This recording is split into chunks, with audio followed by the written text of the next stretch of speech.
If you listen to one video of mine, this is the video. I put this together so well, it will change your life and heal you. Get to at least 16 minutes and 30 seconds. Hey, what's going on everyone? This is Mike Kollin at mikekollin.com. Okay, so today's video is going to be about meaning, the meaning and intention that you give to words and communication. I'm an NLP trainer, Ericksonian hypnotherapist, and also a master practitioner of timeline therapy. And I specialize in emotional healing and breakup coaching. Okay, so one of the things about relationships is, even dating is, it applies to actually every area in life where you are interacting with another human being. Could be business, could be social, friends, family, intimate, close relationships, could be anything. So one of the things we learned in NLP is, and it's one of our presuppositions, is communication is not the words that you say. Communication is what the person receives from you. So in other words, what they feed back to you is what was communicated. That doesn't necessarily mean that's what you were trying to say or what your intention was or is. So okay, here it is. Communication is the response that you get. Now write that down, that's really important. So communication is the response that you get. So let's say you're trying to say A, like your intention and the meaning that you're trying to get across to the person is A. So you talk, they listen, and then they feed back to you L. And you're like, no, not quite. That's not what I'm saying. So here's really the key to this. Okay, I'm not going to go into a big, long, like 30-hour NLP training. But the key to this is this. You have to keep communicating in different ways until they get A and repeat A back to you. Now, this can help avoid a lot of heartbreak and a lot of emotional trauma. A lot of times people get hurt emotionally when you didn't say what they thought you said. So now one of the keys to communication is flexibility of behavior. Flexibility of behavior is the key to success in any area of life, from therapy to professional sports to business to science to making computers to sales to anything. Are you flexible? One thing about me is I can be extremely flexible, extremely sarcastic. I can be extremely quiet. I can say things in the most reverse, odd way that makes you go, wait, what? And then you go, oh, I get what you're saying. So I will go to the ends of the earth to express something in a way that your brain finally gets it and understands it and sees it. And here's what I'm saying. So here's the deal. It is a commitment to communicate until they respond with, oh, you're saying A. And you're like, yeah, that's what I'm saying. They're like, oh, okay. Now, here's one of the, I don't know if I want to call this one of the challenges, but I guess technically it is the biggest challenge is the other person has to be willing to listen and understand. They have to be, let's go beyond that. Let's make it easier than that. They have to be willing to communicate. What did they hear? Why are they hurt? What did they misunderstand? Or at the very least, what do they think that you said? So here's the deal. A lot of times when somebody breaks up with you or stops talking to you is because they misunderstood something you did or didn't do or something you meant, but they didn't understand what you meant. They assumed you meant something else.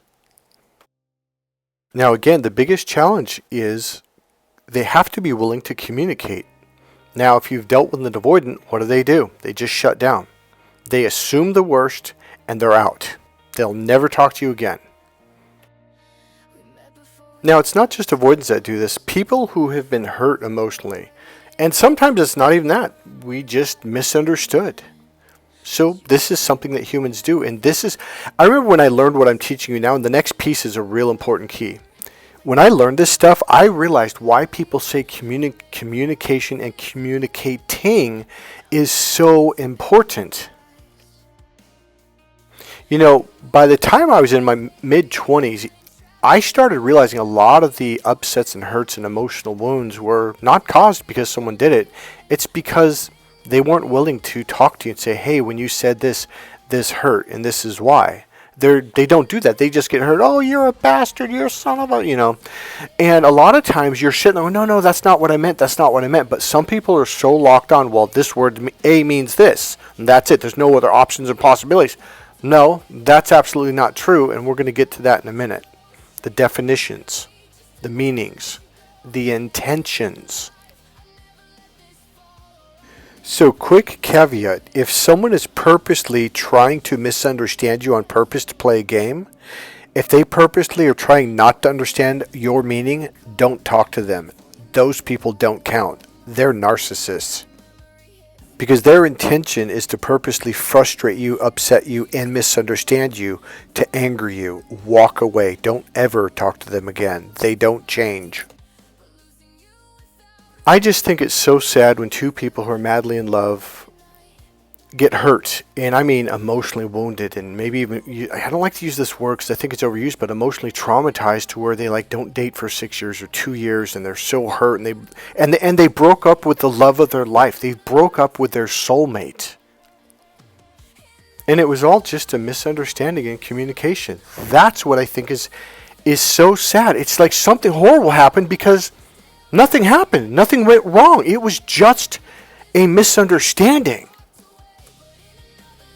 Now here's the deal. This used to be a real big deal when you traveled to other countries, because other countries it was really obvious, whoa, this is a different world, this is a different lifestyle, this is a different social set of rules and values and beliefs, and they have different meanings for same and or similar words. So people would be very open when they go to other cultures, and people with other language are more patient, they're more understanding, like, okay, so when you say this, this means that, or when I say this, this is what I mean. So they're more willing to listen to understand that person's intention, because it's the person that is communicating. It's their intentions and meanings that they give to the words that they're speaking. If you intermix your definitions, your meanings, your intentions, well, when I say that, that's what I intend, that's what I mean, that's my definition, that's where you screw shit up. So here's one of the presuppositions that we learn in NLP, neuro-linguistic programming, is it's not the words that are communicated, it's the intention of the speaker. What are they intending? So now I go on the other side and go, okay, they're the ones speaking. What is their intention? What is the message that they're trying to get across to me? That's what I'm looking for when someone talks to me. Words themselves can have a multitude of different definitions and meanings and intentions. Let's take one sentence. Let's say you've got a sentence with, 9 or 12 words or something. And in there are 3 words that are of importance that literally build up that sentence versus little words like is, the, to, and at. So those words I don't count. But we're talking about the definitions of the actual meaningful words. So let's say there's 3 important words in there, and they're saying this word means A, and this word means this over here A, and this word over here means this A, and you're like, but they don't say that, and you don't ask them, hey, when you say this word, what does that word mean to you? But you assume, oh, well, he said that word, and that means C, and he said this word in the sentence, and that means D, and he said this word in the sentence, and that means L. You're going to completely, utterly, totally misunderstand what they're saying. So when you first get to know someone, and I don't mean for the first 10 minutes, I mean for the first probably 10 months. When you are first getting to know someone, your number one job is to look for their intention and ask, what is the meaning that they're trying to get across to me? Because it's all about their intention. You could completely make someone look like a monster if your intention with those words are totally different than their intention. It has nothing to do with your intention. So now I'm like, oh, so when you say that to me, you mean this monstrous shit over here? Wow, that's fucked up, dude. So when you say that, now I know what you mean. But when they're saying it, they're actually trying to make you laugh. They're trying to make you feel loved. They're trying to make you feel cared for.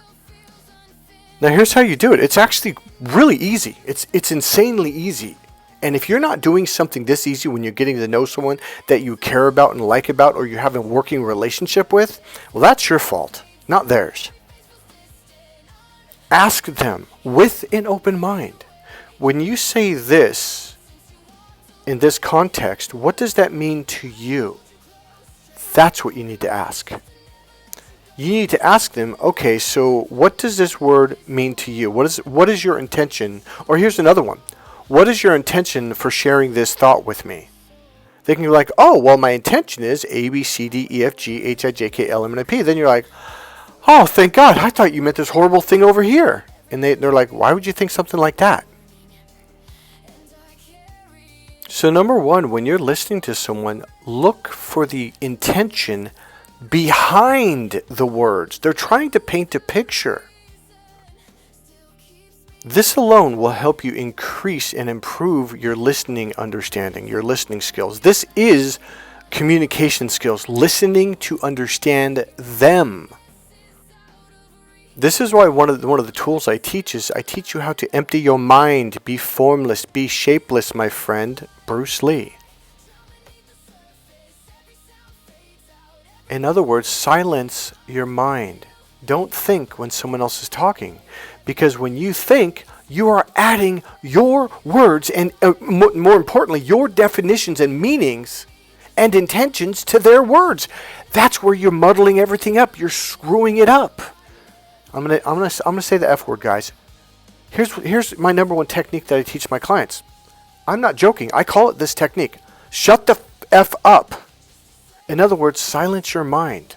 Silence your heart and listen to understand with an open, spacious mind of nothingness to receive fully and completely of what they're saying first. And then after that, if you have questions, well, go ahead and ask.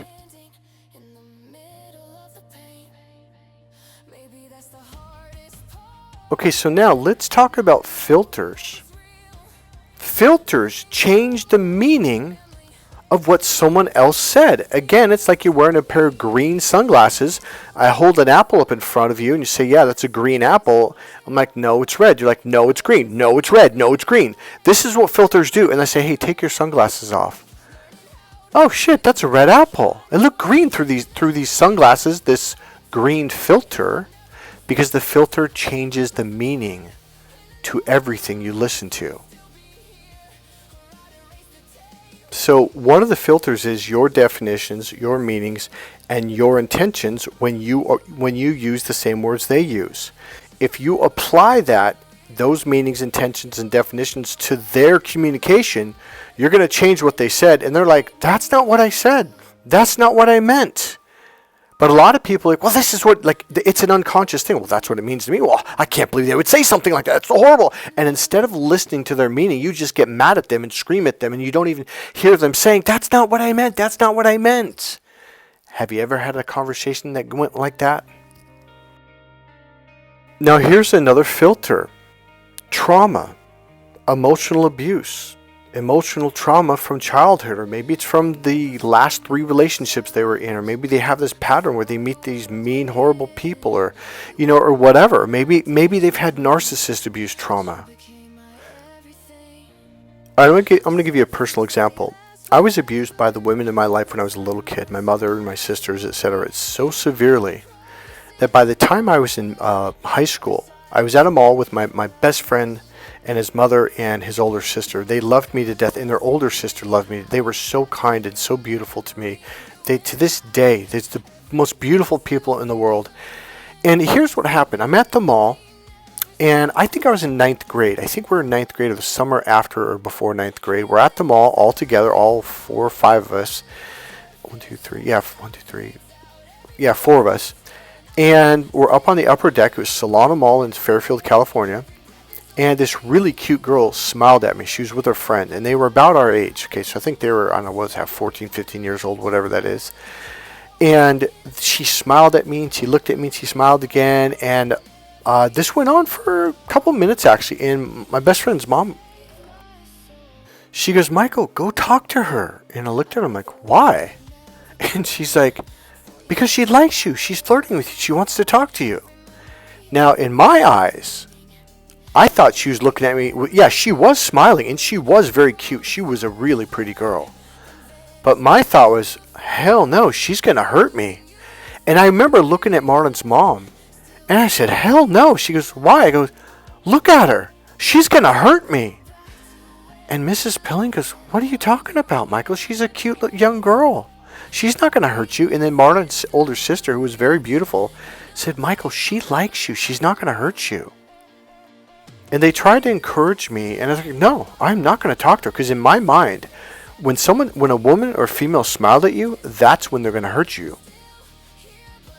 I'm going to be really blunt, because that's what happened to me when I was a kid when they beat me. They would smile before and during the interaction. So I connected in my head, oh, when someone pretty or someone that you love or like smiles at you, they're going to hurt you. That's the meaning that I got in my head for that interaction. That's the definition and intention that was created. That was now was it real? No, it was a filter. Now here's the worst part of it. I only dated women who looked at me like they were mad. Because that was not the filter of you're about to get hurt. Do you get it? So I ended up dating mean women. And got hurt.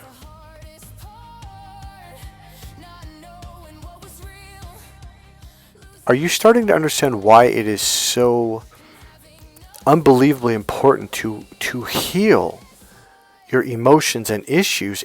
Because they become filters.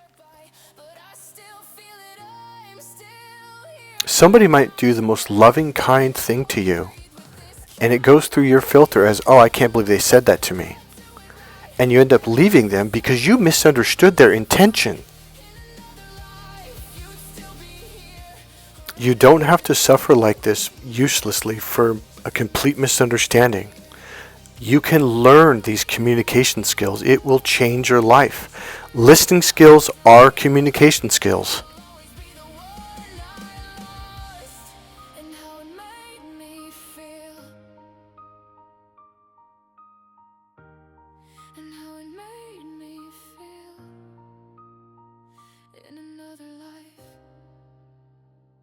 You're suffering for no reason. It was just a misunderstanding. So the next part of this is it worth it? Now here's what I mean. You may have met someone who's really damaged, like an avoidant, let's say.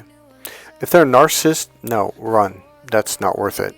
But let's say you meet someone who's either an avoidant or just someone who is hurt and emotionally damaged, or maybe not even emotionally damaged, but has some issues, and one of them could just be the communication skills. See, a lot of times people get hurt emotionally. It has nothing to do with childhood trauma. It has to do with communication skills. I'm going to tell you something about therapy. I would say 60 to maybe, I want to say 90% of all emotional healing comes from communication skills and understanding what someone meant when they said or did something. So here's how you answer that question. Are they willing to learn? Are they willing to learn communication skills? Are they willing to look at themselves and go, wait a minute, when you said this, I thought you meant that. Or, here's another part of it. Are they willing to communicate the way they received it? If not, there's nothing you can do. You can make attempts to getting the message across from letters or maybe messages or phone calls. But I think if they're not willing to communicate, I think there really comes a time when it's like, you know what? I've done my part. They're not willing to do their part. That's completely on them. So my overall answer is this first. Yes. If they're willing to learn this stuff, if they're willing to apply it in communication with you and get better and better at it, absolutely. If they're willing to get therapy. And a lot of times therapy is communication. A lot of people don't know that about therapy. A lot of it is just understanding oh, I thought they did not. No, that's not what they meant. So if they're willing to learn, develop, get some form of therapy and grow from it, absolutely. That's what love is all about. Moving together forward hand in hand. Together supporting each other and loving each other and being patient and being understanding. The key factor is, are they willing to take the steps? Now, sometimes these people are just scared, and they're essentially they want to know, am I in a safe environment to where I can open up to you? Now, obviously with me, yeah, that's very much true. And for some people, that are very sensitive, they need to know. So you're going to have to get the message across like, hey, I want to create an environment or a space here where we are completely safe and we're listening to understand, not judging, not blaming, not hurting, none of that. But wanting to get to the bottom of like, well, what's going on here? Is there anything we can do to support each other? One of my flexibilities of behavior is using extreme examples. So if you've came this far, congratulations, you've learned a lot. This is going to change. Just learning what you learned, if you really listened, that right there, it's going to change your life. Now let's get to some comedy. All right, now this is going to come from an extreme view, but it's very funny. And millions and millions and millions of people found this to be very funny. Now when someone calls someone a whore, would you think that they're being mean? Or is it possible they're trying to make them laugh and loosen up and enjoy? Watch this.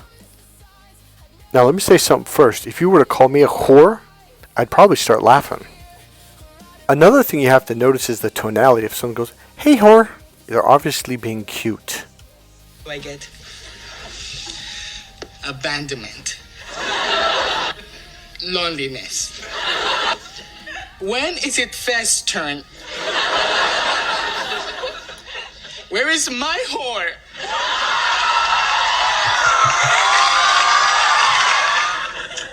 Well, if it isn't Fez, I'm Fez. In my country, we make out with our friends' girlfriends because la-di-da. Okay, so I am sorry. Your girlfriend gets me action in the pants. No, she doesn't. Yes, she does. She came up to me. She said I was funny. Fez, sometimes when a girl says that you're funny, it just means that you're funny. Well, I am freaking hilarious. So there's Kelso, the wise one, who's also known as the dumbest one on the show, giving Fez wisdom. It's like, Fez, just because someone says this, it doesn't mean that. It just means that you're funny. So here Fez literally says, I don't know if you understood, but what he said when he answered Kelso, he says, your girlfriend gives me action in the pants. He's like, no, she doesn't. And he's like, yeah, she does. He's, Fez, sometimes when someone says you're funny, it just means that you're funny. So here Fez is thinking, oh, she's coming on to me, when she's not. Do you guys see how definitions and meanings and intentions are really important to understand? If you're not asking people, well, what do they mean? Well, you're kind of screwed. So just because someone calls you a whore, it doesn't mean you're a whore. It means they're just trying to make you laugh. They're being sarcastic. And maybe they're just trying to be cute, funny, to make you laugh. Fez, Jackie is like my girlfriend, okay? And we have this bond between us. And nobody can come between that bond. I thought you wanted to fool around with Eric's sister. Well, yeah, her, but that's it. And you made out with Pam Macy. Okay, Fez, what's your point? My point is, you are the whore.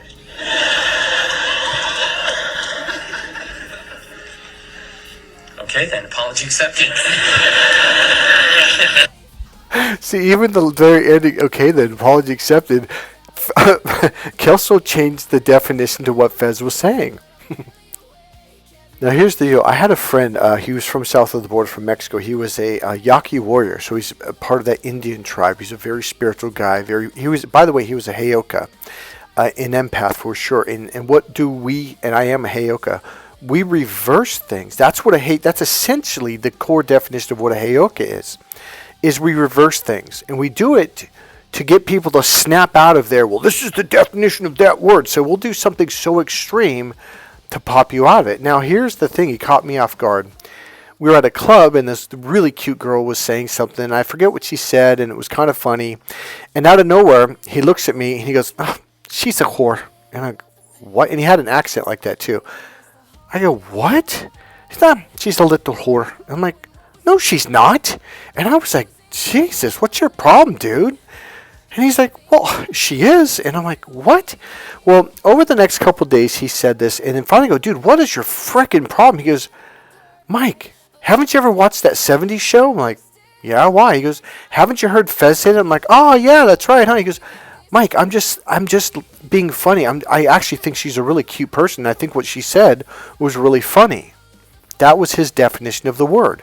And when he said that in that cute way, she's a whore. He's just being funny. He doesn't mean any bad intention at all.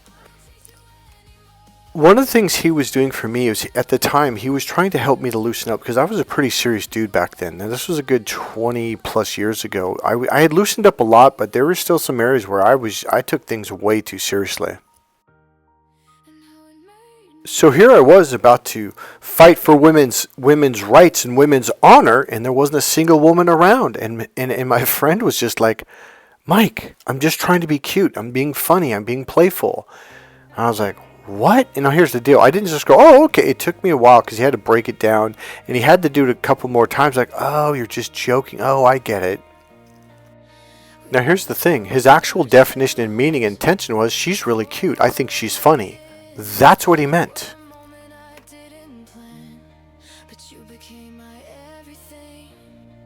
And you know what? It really did help me to be more relaxed around people. It made me, you know what it made me realize? Like, people don't always mean the worst thing when they say something.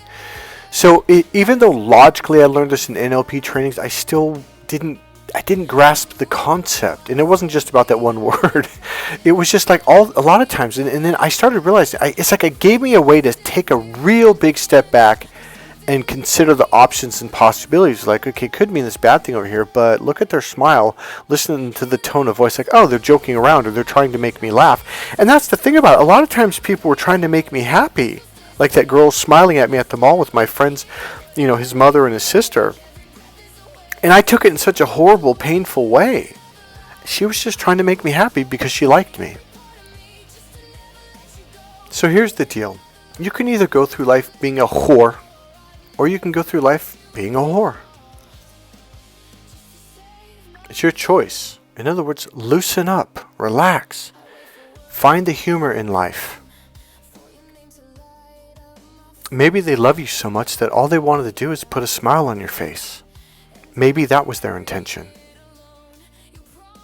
And maybe they actually believed in you, knowing you had the ability to do this. God bless you. I love you.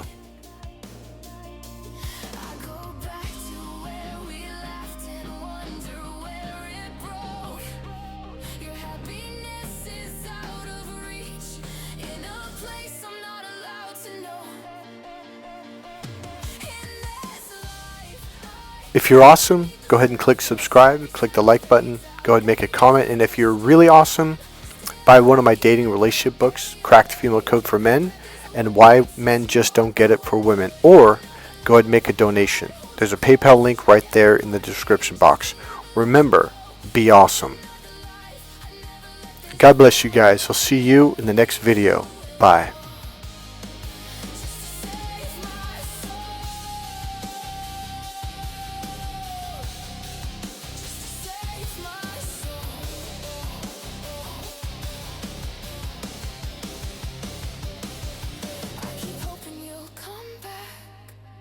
Like nothing ever changed, like you didn't leave me standing in the middle of the pain.